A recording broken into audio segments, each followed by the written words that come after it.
If you are logging into MyTeam today, this is what matters. 2K did something interesting, something I didn't even expect. They added some new packs, they gave us some new challenges, but no new cards. We have all the answers. Let's dive right into it. As usual, daily challenges first. This is our meat and potatoes of our daily grind. Get those done. Get your exhibitions done. I won't sit here and do them all right now, but as always, get those done. It's a free 5,000 MT and free resources with your exhibitions. Season 3, nothing new. Keep your grind. You got 2 days left. 222. It's a good luck number. It's a good sign. Get your Hall of Fame badge. Highly recommend that.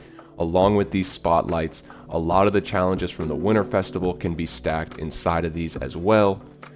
Talking about the Winter Festival, they added some new challenges and some generous challenges. They're giving us a free pink diamond today. That is a W. That is going to be helpful for people trying to get some of those higher tier cards. It's all about wild gems. It's a bit of a grind because you need to get 3 games with 5 or more wild gems players, but then they also want you to get 100 points, assists, and rebounds in triple threat. You can't use 5 players in triple threat, so you're gonna have to kind of do both. They also want some full lineup stats. Definitely get 5 wild gems in that lineup, and even add some nuggets into that lineup as well if you haven't got your 3 wins with nuggets players. As usual, just knock these out at your own pace. You can see I still haven't finished Jokic from yesterday. I'm typically getting these done like 1 or 2 days after they're released. There's really no rush, but I'm definitely prioritizing it in any of my grinds. Just, hey, which one of these can I kind of knock off in the meantime? So I still need a few more clutch time games and some wild gem stats, and Jokic needs to get some stats. But just have your system, like I'm just going to have Jokic get a bunch of assists to wild gems players. And that's going to be, knocking both out at the same time. But it's overall quite generous. And I mean, if you come through this tab, you can see we've gotten diamonds and galaxy opals and now 2 different pink diamonds. So just from doing these alone, you should be in a really good spot to start getting some high-end things out of that festival exchange, which of course we will review. Nothing new in weekly. Honestly, I think 2K might be on holiday a little bit right now. Last year at this time, they did do a big drop and they dropped 22 new players on the Tuesday after Christmas. Today, we didn't really get anything new as far as challenges besides that Winter Festival. So just kind of a day to play catch up, which is fine because there's plenty to do. So those are your daily and weeklies. As usual, get your season done, about 9 or 10 days left. I'm still cranking away at All-Star Team Up. Whatever mode you've chosen, make sure to lock it in. Domination doesn't go away, so if you're still finishing out Domination, you'll have plenty of time. It will still be worth it next season, but keep that in mind. Just make sure you're getting that season exchange piece if that's something you really want. But other than that, no special reason to play a certain mode today, so just prioritize whatever's most important for your specific grind. Let's talk about what 2K did. And they decided instead of doing a big drop, let's just put a bunch of packs in the market. New packs, exciting packs. You can get these Winter Festival event cards directly. Look, personally, I don't think any of these are worth it. I just don't. I'm not spending any amount of VC on one 92 plus card or anything like that. But you should come over to this tab, and for one reason and one reason alone, and they want you to, filter through all these special offerings to get there. They are giving you a free piece every hour, and you can get this on mobile, so I recommend doing that if you're, at work today or whatever. But yes, every hour you can come in and you just get a free piece. It's nothing huge, but, really it's just a reason for 2K to get people to click over all these packs. But just ignore these VC offerings. None of them are really worth it. If you're gonna spend money on this game, I always say just spend the 10 bucks on the Pro Pass. If you have extra VC from the Pro Pass, because the Pro Pass will give you 45,000 VC, and that does add up. Personally, I just keep stacking that VC for something like good. Like a 92 plus is not what you want to spend your 45,000 VC on. Maybe if you have a couple seasons worth and you have 50, you could get lucky on this 95 plus. But it's unauctionable, so you're not going to make MT. You'd have to spend 100,000 MT to get an auctionable one. Really just avoid these. Definitely avoid the Galaxy Opal for 10,000. And avoid these packs. These, it's going to be updated every 6 hours or 8 hours. They're putting in an old pack that they released in the past. It's not worth a 2800 VC. Most likely you're just getting a gold player. Read the fine print. It contains one player and a chance of pulling a Feastin' player. You're not even guaranteed a Feastin' player. 90% of the time it's going to be a random gold card.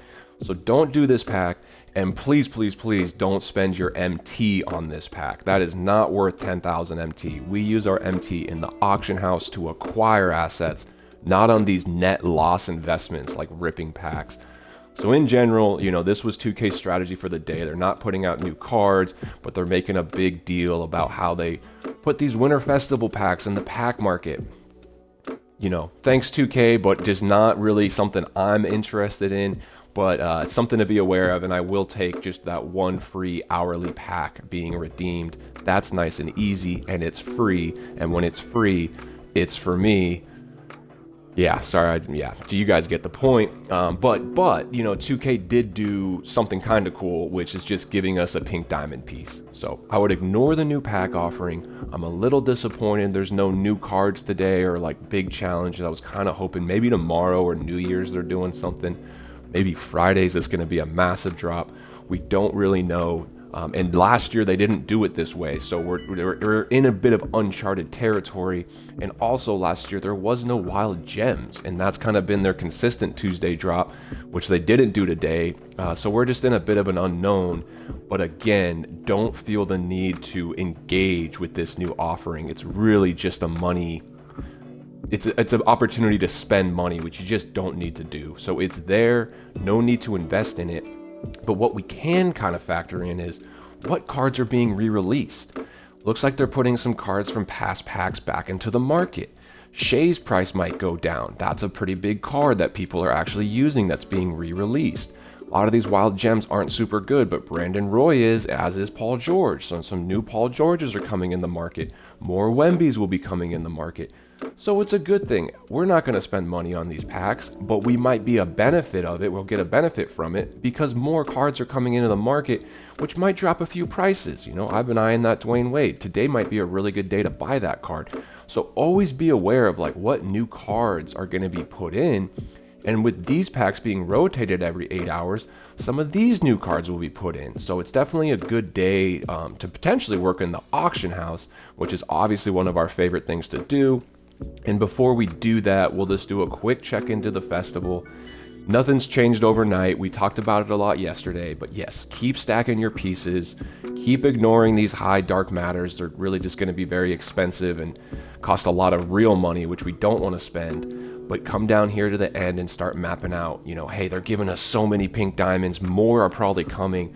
At this point, I think I can probably get, one of these two guys and probably one of the two Galaxy Opals. Now I'm hearing really good things about this Scotty Barnes, and after watching how good Kamara is with that insane defense and looking at Scotty's stats with his insane defense, I'm considering this card all of a sudden. So with the generosity of the exchange pieces being put out with all these challenges, you really could have a good chance to get two of these high-end cards. So I would hone in on these four: Ray Allen, Jabari Smith, Scotty Barnes, and Evan Mobley. Try to get at least one, if not two. That's what I would keep working towards. And we have time and more pieces are coming out. But as we talk about every day, just stack pieces and do what's best for your account. At a certain point, you can come in here and really go on a big shopping spree, whether it's getting a couple of the high-end cards or just one of them, and then all these dynamic duos and badges and maybe a couple low-end packs just for fun. But keep on the grind. It's still a very rewarding time just to be grinding the game and playing it. Talking about the auction house, we've been having a lot of success with the strategy of buying cards that are on buy now. There's some pink diamonds on buy now. There's some really good diamond cards on buy now. And, our strategy is know what a price, a card's lower price is. And if we can get a good deal on bid or even a quick snipe, grab it. I was able to get 4 really good cards all on bid, and I already sold them. I bought this Buzelis for 40 and I sold them for 48. That's like free 5k MT, really easy. Ace Bailey I got for 35 on bid. I immediately sold him for 54. That's 15k MT for like 30 seconds of work. Marcus Smart wasn't a huge, I thought I'd get a little more profit on him, but his price kind of tanked. But I still bought him for like 10k, so it's like a free 1,000 MT. And this Carrington was more of an experiment. I just want to see, you know, these low-end Tis the Season amethysts are like 4,000. Are they going to be selling for 5,000 and above soon? And this Carrington is selling at over 5,000. So I'm very confident these Cockbrenners and these Klingons will be selling over 5,000, even closer to 6,000 or 7,000 in a week or two. And right now they're sitting at 4. So it's not a bad idea just to come in and just stock up on a couple of those guys. I think these amethysts, Tis the Season, definitely have some room to grow, particularly the centers.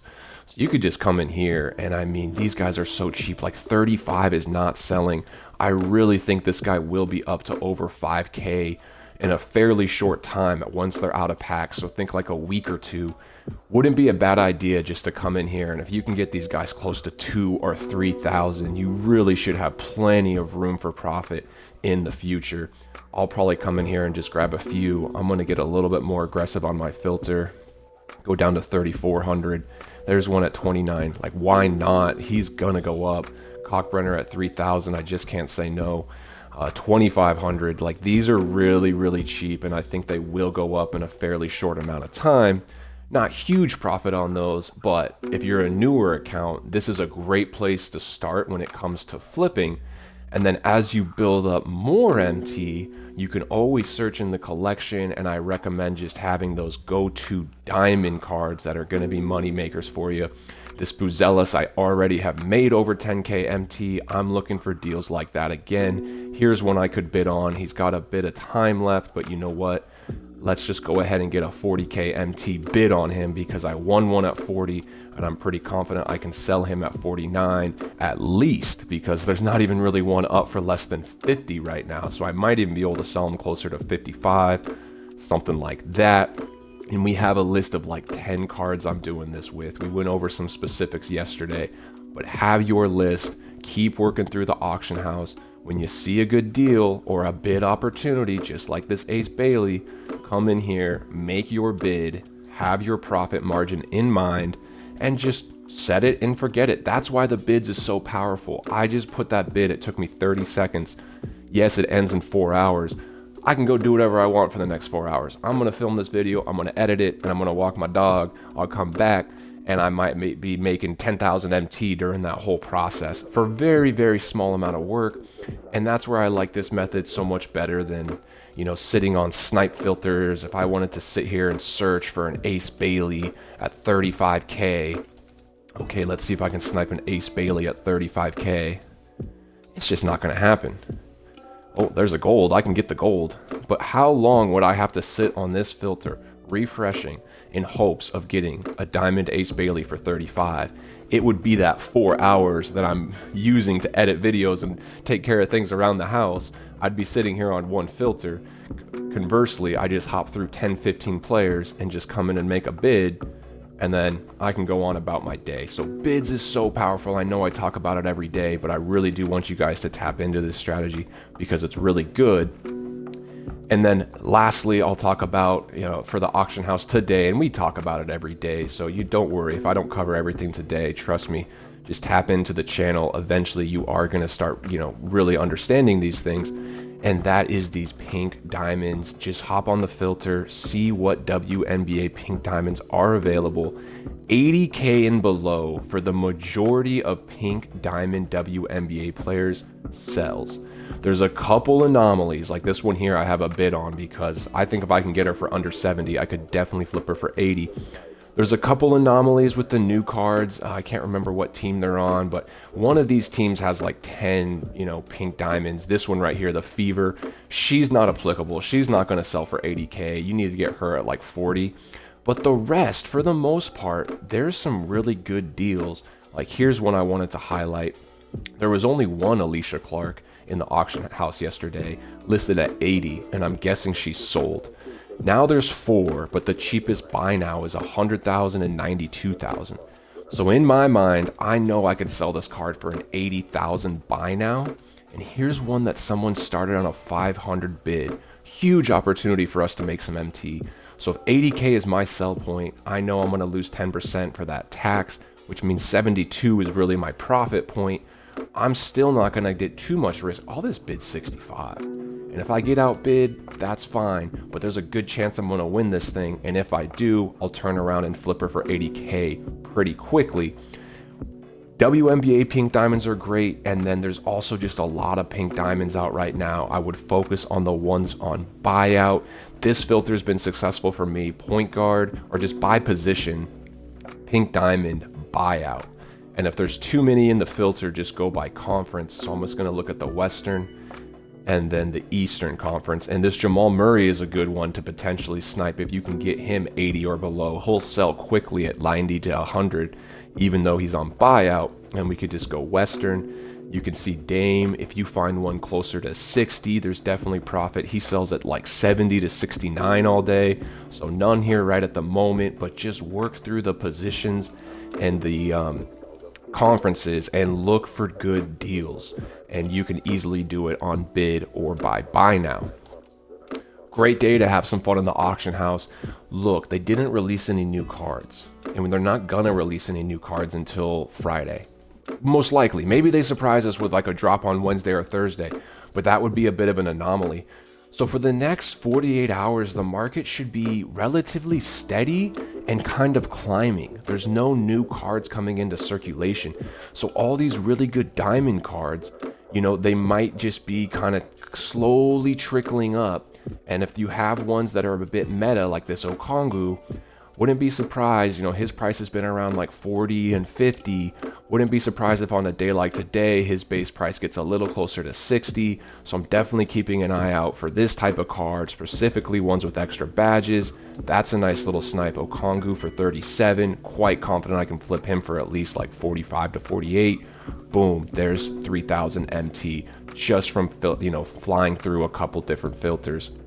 And that's my goal for you guys.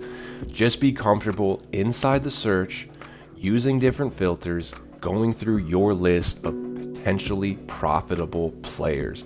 And that is how you will slowly but surely just keep building that MT and then have some fun. Like, I'm definitely eyeing some high-end cards right now. I'm looking at Brandon Roy, I'm looking at Dwayne Wade, actually looking at a pink diamond Magic Johnson. There was a really good one yesterday with a ton of badges. Didn't quite win the bid. It was a little higher than I wanted. But every day I'm coming in here, like, here's one right here. Okay, 23 Hall of Fame badge, Magic Johnson. Like, he has some badges I like. There's a few in particular I want him to have. One of which is this on-ball menace, and somebody put Hop on him. So yes, this guy's definitely on my radar. Might just put a bid on him, something low right now, just so it's in my auctions, and I'll come back and check on that later. But keep in mind, like, we're grinding this auction house, building up our MT. Eventually it's to have fun and buy players, but the good news is you can always just sell them back. I bought that Giddy, I had him for over a month, I won so many games with them, and then I moved on and I sold them back. I got a good portion of my investment back, so it wasn't all a loss. And that's just the power of the auction house. You can not only grow your MT, but then use top tier cards and get your value back for them when you sell them later. And it's a little bit more risky when you do these really high-end exchanges. All those resources that went into Lamar Odom are technically gone forever if you did it, and you can't sell this Lamar Odom card. So once you want to try somebody new, you kind of locked up all those resources. And that's why with these wild gem exchanges, I really just use them to, you know, make some money off the market with them. I'm not really using those exchanges to actually, you know, do them. I'm just monitoring wild gem prices, which we can talk about. They are very low, and I'm still sitting on like 25, 30, or maybe even more at this point. Diamond wild gems in particular are down in the teens. I'm guessing amethysts are pretty low as well. It's going to be hard to predict what they do, and a lot of people are starting to think it's going to be like pink diamond and galaxy opal wild gems that could be really profitable. So still keep an eye on those. I think these around 100K could be a good. I'm actually going to bid on that guy. Maybe try to bid on this guy too. Get a few pink diamonds around 100K. If we get a good exchange, these could absolutely spike. And people are thinking these wild gems could be a really good investment. The galaxy opals, I would shoot for like 200 and below on just like a base Galaxy Opal, like Steve Nash. He's not super meta. Pretty much all four of these guys up here at the front aren't super meta. Of course, your like Larry Johnsons are going to be, you know, a bit more elevated. But if you can get some cheap Galaxy Opal wild gems, definitely a good investment. Potentially, you know, invest with caution, just simply because they're giving us zero information on what to expect in the future from these wild gem exchanges. But I've been saying it for a while, and a lot of people who I'm engaging with on Twitter and just, you know, general MyTeam players, we all think that more wild gem exchanges are coming. It's just a matter of time. I think they'll be happening all year long through season 9. So it's a bit more of a slow burn. If you want to invest in wild gems, there's definitely an opportunity to do that. But the day trading can be just as valuable, you know, coming in here and making bids. I would recommend working that into your strategy, because sitting here and waiting for wild gems to start, you know, releasing new exchanges, it might be a bit of a long waiting game. With that, have fun today, guys. Just play the game, do your challenges. A good day to catch up on Winter Festival. Keep stacking pieces. More is coming. I'm sure this weekend there's going to be some really good events. Maybe they'll do one of those like play 10 or win 10 showdown game type challenges for a pink diamond reward. Wouldn't be surprised if we start seeing an uptick in some content like that. But there is plenty to do today, so just stay on your grind. Comment down below if you have any questions. We had a comment yesterday asking for a beginner's guide. That is coming out tonight. I've already filmed it. It's pretty much edited. I'll release it tonight around 6 Central. So if you're a new player to the game and these daily videos are just moving a little bit fast for you, new videos coming out just to get you up to speed of like what you should focus on right off the bat, just to get you into that position of kind of like a cruise control. I think at this point I'm almost in cruise control, where I'm just working challenges. I'm really confident in my lineup for whatever mode I do want to play. And that's just where I want to get all you guys to that point where you have a lot of good cards and you can build out any lineup you need to, whether it's for a challenge or whether it's to go into Showdown, Triple Threat Park, or King of the Court and go compete online. Appreciate everyone tapping in. We have hit 100 subscribers. It is a huge milestone, so thank you for the support. Please like and subscribe. Much love and peace.